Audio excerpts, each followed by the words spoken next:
Le jury du plus prestigieux des prix littéraires français, le Goncourt, a propulsé en finale mercredi 4 écrivains qui étaient régulièrement cités parmi les favoris, avec des romans ambitieux chacun à leur manière. Les heureux élus, a annoncé l'Académie Goncourt depuis Cracovie en Pologne, s'appellent Jean-Baptiste Andréa, Gaspard Koenig, Éric Reinhardt et Neige Sino. Le prix Goncourt est décerné le 7 novembre au restaurant Drouan, dans le quartier de l'Opéra à Paris, comme le veut la tradition depuis plus d'un siècle.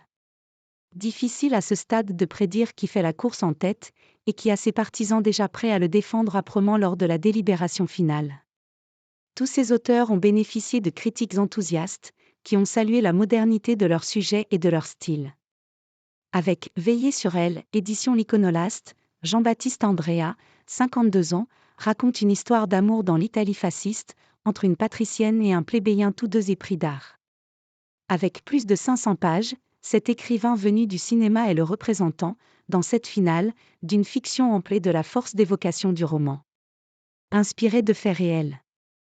Humus, l'Observatoire, de Gaspard Koenig, 40 ans, imagine des étudiants en agronomie tourmentés par le sombre destin de notre planète. Connu comme philosophe et essayiste libéral, il a brillamment réussi, de l'avis général, son passage à la littérature, avec cette fiction qui brasse de nombreuses questions cruciales pour notre avenir commun, autour d'un sujet qui paraît excentrique au départ, les lombrics. Sarah, Suzanne et l'écrivain, Gallimard, d'Éric Reinhardt conte la chute d'une femme qui quitte un mari trop absent.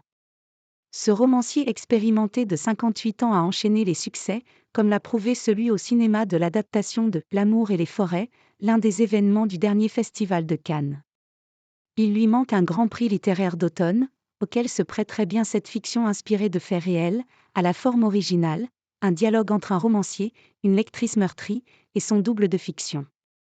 Enfin, Triste tigre, Paul, de Neige Sino est une réflexion sur les viols répétés qu'a imposés à l'autrice son beau-père dans son enfance, les conséquences sur sa vie et les questions que posent ces crimes pour lesquels le violeur a été condamné. Très peu connue jusque-là, vivant au Mexique, cette autrice de 46 ans pourrait être consacrée après avoir déjà raflé 2 prix de la rentrée littéraire remis par des médias, le quotidien Le Monde et le magazine Les Inrecuptibles. Attention aux autres prix. C'est la 2e année consécutive, après Beyrouth, que l'Académie Goncourt choisit une ville étrangère pour annoncer ses finalistes. Le choix de Cracovie a suscité moins de controverses que celui de 2022, dans un Liban à la vie politique traversée par les tensions du Proche-Orient. Pour deviner qui remportera le Goncourt, attention aux autres prix. Remis avant, ils peuvent changer la donne. Le prix Décembre, le 31 octobre, a choisi Neige Sino parmi ses 4 finalistes. Quant au Femina, le 6 novembre, il en a 5, dont Jean-Baptiste Andréa et Neige Sino. Or, le président du jury du Goncourt, Didier Decoing, avait énoncé clairement dans la dernière ligne droite de l'édition 2021 qu'il préférait que chaque prix ait son lauréat. Il défendait alors « nos amis et alliés que sont les libraires, car, ajoutait-il, si on donne 2 prix à un seul livre, ça ne fait qu'un livre dans la vitrine.